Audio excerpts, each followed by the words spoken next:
First off, I'm honored to be asked to do this. And I will get to talking a little bit about this later, but I don't even know if anybody informed you that we are one of the nation's first centers of excellence for thyroid and parathyroid surgery. And we're actually going to serve as a model for that. So we do more thyroid and parathyroid cancer here than most hospitals in the country. And so you're only going to see that volume continue to increase as the marketing goes through, as we're able to show our quality data. And a lot of that comes back to you all seeing these patients and caring for them afterwards. I also, on a side note, all of my patients that come through, and I work at 4 different hospitals. This is my primary hospital, but I send out satisfaction surveys. The highest satisfaction surveys come from here. So when people say, "Where should I go?" I'm a little bit biased because I think the best care in the city is here. So that's my 2 cents. So thank you for inviting me. I have a set of slides. I don't think there's any remote chance we'll actually get through all of them. So we have like adrenal, thyroid, and parathyroid. I intend for this to be interactive, and we don't have to follow the slides. So if you have questions, interrupt me, and we'll just stop, and we'll get as far as we get. And I'm happy to come back and talk about additional stuff that we don't get to today. I wanted to talk about, again, we'll talk about anatomy, physiology, why we're doing surgery on these patients, and kind of what you should expect taking care of them afterwards, and anything special we're doing ahead of time, and then kind of what you should expect for their recovery, especially if they're asking you questions. And what I'd like to do is we'll start with adrenal glands, because I think that's kind of a rare problem, but you're seeing more of it as more patients come through, and they'll come in waves. So we'll see a whole bunch, and then we'll go months and there won't be any. The adrenal glands are in the very, very back of the body. They're way back on the spine, behind the liver, behind the spleen, on the tops of the kidneys. So they are way back there. They're really important for a bunch of different hormone productions. And you know, if we look at a CAT scan, this is one of my patients that had one of those pheochromocytoma tumors. You can see these things. This is a normal adrenal gland. It's way back by the aorta. That's the normal one. It's behind the pancreas, right next to and on top of the kidney, the spleen. So to get to them, we have to move a lot of stuff. Same thing on the other side. The adrenal gland on the right side is up underneath the liver. It's behind and attached to the cava. There are a lot of big things. The attachments here, we've got about 2 millimeters. So if we pull a little too hard, we tear a little thing, we have a hole, a big hole in the cava. So the big risk of this surgery is life-threatening bleeding. So hopefully this helps you in terms of perspective, in terms of their recovery. We have to move a lot of stuff to get to these glands. Their incisions will look a lot like gallbladder incisions. Their overall recovery and pain is really similar to gallbladder surgery because, again, especially on the right side, we're just up underneath the liver. But they're a little bit more uncomfortable. You expect them to have pain in the back because we're way in the back. And we've moved a lot of stuff. So they may have a little bit more nausea than, say, a gallbladder patient. There's really 4 different types of hormones that are produced in the adrenal glands, and why we do surgery and their perioperative management is really affected by why we're doing the surgery and what hormones we're worried about. The aldosterone, or depending on how you like to pronounce your syllables, aldosterone, it's a steroid hormone that affects the mineral balance. And so specifically, it affects salt balance in the kidney and helps regulate your blood pressure. Patients that have problems with that will have blood pressure problems that don't respond well to antihypertension medications. And sometimes they're weak from the salt imbalances. I think one you've been seeing a fair amount of, which is a little bit more common, is the pheochromocytoma tumors, or the catecholamine-producing tumors. They produce adrenaline, noradrenaline, sometimes dopamine and other things. And they can have these huge swings because they can have a big burst of epinephrine go into the system, just as if you give them a shot, and whoosh, their heart rate goes up, whoosh, their blood pressure goes up. They have these spells with that. And again, how we deal with that and prepare them is blocking those hormones. Cortisol is a steroid hormone. You've probably seen it used in the prednisone form in terms of anti-inflammatory effects at high doses. Cortisol is absolutely critical to life. Addison's disease is when you have a deficiency of a cortisol hormone. So like John F. Kennedy had Addison's disease, had to have his cortisol replaced. You really can't live without it. And how we manage those patients also is affected by the fact that they have to have sufficient cortisol to do well. And then rarely we see androgens and estrogens, small doses, not enough that it affects much of anything. But in terms of when we see patients with adrenal cancers, the adrenal cancers will often produce multiple hormones, especially sex hormones. In terms of the surgery we do, there's really two different, go for it. I was just going to ask, I noticed with some of the adrenalectomies you've admitted them early.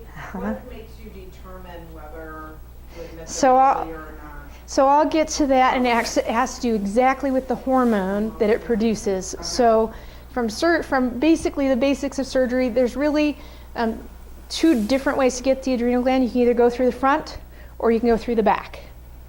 Most of us go through the front, either open approach, robotic approach, or laparoscopic approach. And the reason we do that is just you have more room to move. If we go through the back, our working space is about this big. The patient is prone in the operating room, which means the anesthesiologist can't get to their airway and they flip out. The recovery is a little better if we go through the back, but it's just technically more difficult. It's harder for anesthesia, so most of us just have given up on that.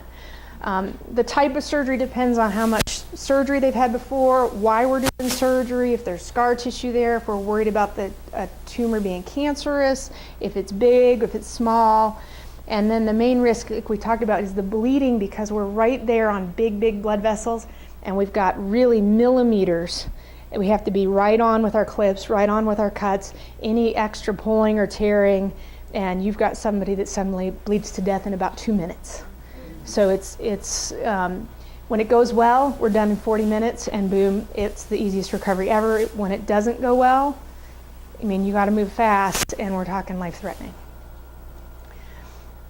So when we do surgery depends on hormone production. Are the adrenal glands themselves have a nodule that's producing hormones? Is there some other reason that their body is, stimulating the adrenal glands, and then as a consequence, the only place we can intervene is at the adrenal glands? There are benign conditions, malignant conditions. Most of these are benign. The vast majority of these, more than 90% of these conditions, are benign.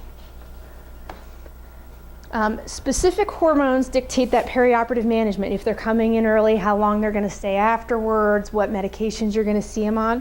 So the aldosterone producing glands, it can be one spot, it can be multiple spots, it can be a big spot, it can be a little spot, and there's a lot of testing that goes into deciding if it's one adrenal gland, both adrenal glands, multiple spots, one spot. And the long and short of it is we can cure them if it's one adrenal gland causing the problem. And basically, you can have the alternative to surgery of just putting them on a spironolactone medication, or a medication that blocks aldosterone. Works fantastically well. So in terms of their primary care providers, most of these people are on at least 4 to 5 blood pressure medications.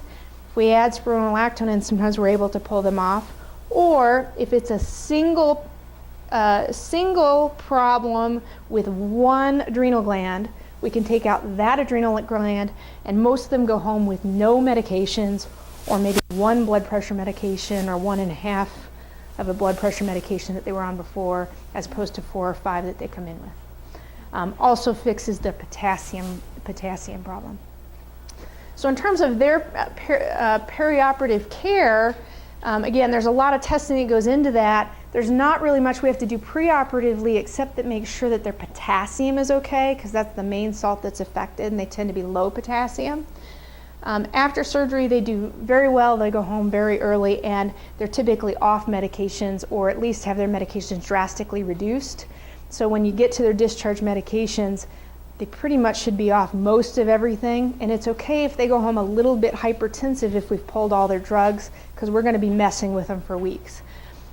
The other thing with these folks is they do not tend to have low blood pressure after surgery.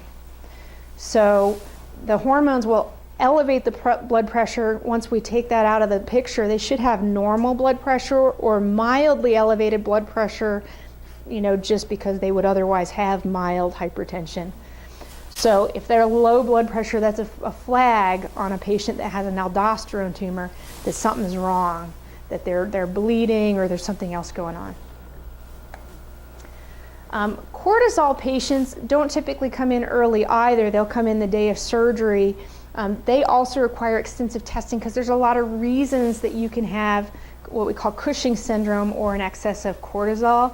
And typically you'll see this for folks that are on prednisone long term. They get the buffalo hump on the back of the neck. They get kind of round and obese in the middle with kind of the skinny arms and legs, the thin skin, the bruisey skin, the kind of the round face, prone to acne. We have to figure out where that comes from. If it comes from the adrenal gland, we can take out the adrenal gland and a benign adrenal tumor that's causing it. The problem is their body's gotten used to cortisol, and you can't just pull somebody off of it. And if we take out an adrenal gland, the other one's been asleep for a long time, and it can take sometimes years for the other gland to recover. So all of these patients that we do surgery on that come in for cortisol excess are going to need to be on steroids before they start surgery. They're going to need to be on steroids after surgery, and they're usually on a bolus with a taper regimen, and that taper lasts months and months and months.